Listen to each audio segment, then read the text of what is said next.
From young people's expectations in Latin America I want to graduate and become a chef.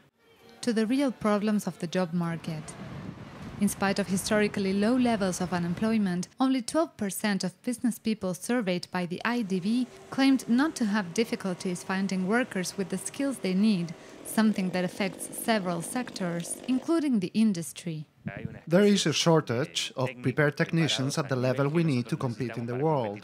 Many young Latin Americans move directly from secondary education to the labor market, and a recent study by the IDB confirmed something that was already under suspicion.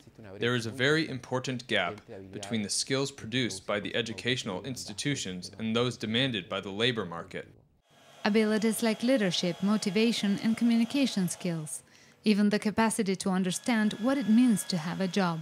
Many young people in this region don't understand very well what it means to have a job because their own parents are unemployed. For many researchers, this is the result of a disconnect between the schools and society. If you look at some of the best performing systems, they have people from companies coming into schools, teaching students real skills. Either the community and the firm grow together, or it is no growth for both.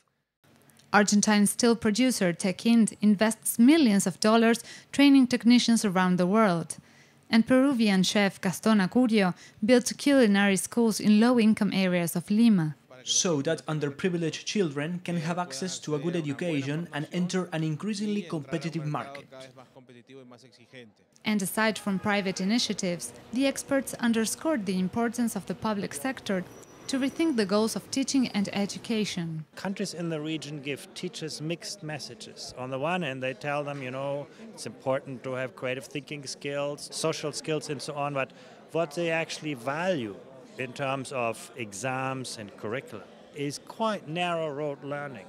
Looking for public-private participation initiatives and improving teacher training are some of the proposals that were put forward in Montevideo to make the dreams of young people in the region, like Rosario, come true as they take their first steps into the workforce.